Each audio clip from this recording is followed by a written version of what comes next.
পাশে মানুষের সাথে আমরা আছি এই বাংলাতে। আপনারা দেখছেন সংবাদ শিরোনাম। দেখলেন তো অনেক কিছু, এবার দেখুন নতুন কিছু। উত্তর মালদা লোকসভা কেন্দ্রে তৃণমূল কংগ্রেসের পরাজয়ে কর্মীদের ক্ষোভের আগুনে ঘি ঢালছে জেলা সভাপতির অনুগামীরা। সোশ্যাল মিডিয়ার হারের কারণ নিয়ে যারা প্রশ্ন তুলেছে তাদেরকে ব্যক্তিগত আক্রমণ শুরু করেছে জেলা সভাপতির অনুগামীরা। সোশ্যাল মিডিয়ায় আক্রমণ পাল্টা আক্রমণের পর্ব চলার মাঝেই চাচল 2 ব্লক সভাপতি কার্যালয় তথা মালতীপুরের বিধায়ক আব্দুর রহিম বক্সির কার্যালয়ে তার অপসারণ চেয়ে পোস্টার সাজানো হয়েছে।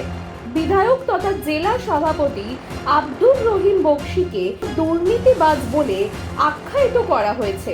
এমনকি চাকরি দেওয়ার নাম করে তার বিরুদ্ধে টাকা তোলার মারাত্মক অভিযোগ আনা হয়েছে এই পোস্টারগুলিতে। যদিও দিনের আলো ফুটতেই সেই পোস্টারগুলো ছিঁড়ে ফেলে দেয় তৃণমূল কংগ্রেস কর্মীরা।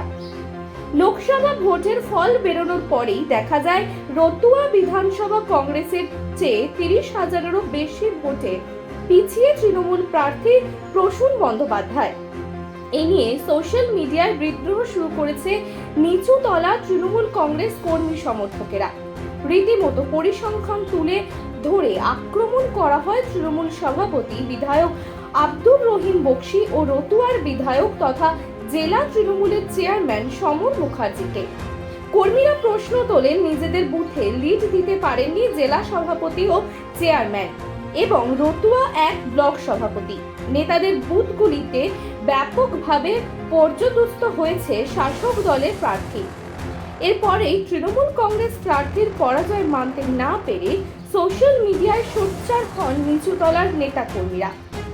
সোশ্যাল মিডিয়ায় বাকযুদ্ধ চলার মাঝেই চাচল 2 ব্লক তৃণমূল কংগ্রেসের কার্যালয় তথা বিধায়ক আব্দুর রহিম বক্সির কার্যালয়ে রাতের অন্ধকারে তার অপসারণ চেয়ে পোস্টার পড়ে।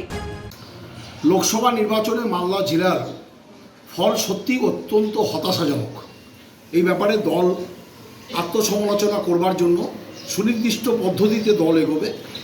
আপনারা নিশ্চিত থাকুন, আমাদের তৃণমূল কংগ্রেস সমস্ত সময় মানুষের সাথে মানুষের পাশে থেকেছে। সেক্ষেত্রে আমাদের এই নির্বাচনে যে হার, এখানে কেন এত ফল খারাপ হলো সে ব্যাপারে সঠিক তদন্তের মাধ্যমে আমাদের যারা সর্বোচ্চ নেত্রী জননেত্রী মমতা বন্দ্যোপাধ্যায় এবং সেনাপতি অভিষেক বন্দ্যোপাধ্যায়ের নেতৃত্বে এগুলোর আত্মসমালোচনা হবে। এগুলো ব্যাপারে রাস্তায় বলার মতো সাবজেক্ট না, এটা আমাদের দলের আভ্যন্তরীণ ব্যাপার। যে কোনো কথাবার্তা আমরা দলের ভিতরেই আলোচনা করব, রাস্তায় আলোচনা করব না। পোস্টার করলো সভাপতি রহিম বক্সির নামে, কে কোথায় কি ফেলছে, কি কোথায় কি বলছে, এগুলো বললামই আপনাকে। এটা আমাদের দলের আভ্যন্তরীণ বিষয়।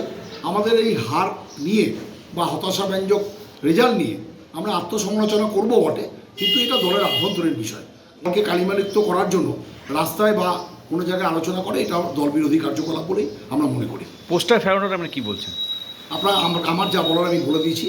এবার আপনি আপনার মতো কোনো বিরোধী বা সপক্ষে বিপক্ষে আমি কোনো কিছু বলতে পারবো না। আমি যেটা বলার, আমার দলের তরফ থেকে যেটা বলার আমি বলে দিয়েছি অলরেডি। তৃণমূলে মালদা জেলায় গোষ্ঠীদ্বন্দ্ব সর্বজন বিদিত। আমরা দেখলাম জেলা সভাপতি রহিম বক্সির নামে অশ্লীল পোস্টার পড়েছে এবং সেটা তৃণমূলেরই এক অংশ করেছে। এখানে তৃণমূলের একটা অংশ আর একটা অংশকে মানতেই পারছে না এবং তৃণমূলের একজন যে গ্রহণযোগ্য নেতৃত্ব সেটা মালদা জেলায় তৈরিও হচ্ছে না। স্বাভাবিকভাবে এটা চলতেই থাকছে এবং তৃণমূলের এটাই কালচার। যখন যাকে পছন্দ হবে না তার নামে অশ্লীল কথা, অশ্লীল পোস্টার পড়বে, এটাই তৃণমূলের কালচার, এটাই চলছে মালদা জেলায়। মানুষের পাশে মানুষের সাথে আমরা আছি এই বাংলাতে। আপনারা দেখছেন সংবাদ শিরোনাম। দেখলেন তো অনেক কিছু, এবার দেখুন নতুন কিছু।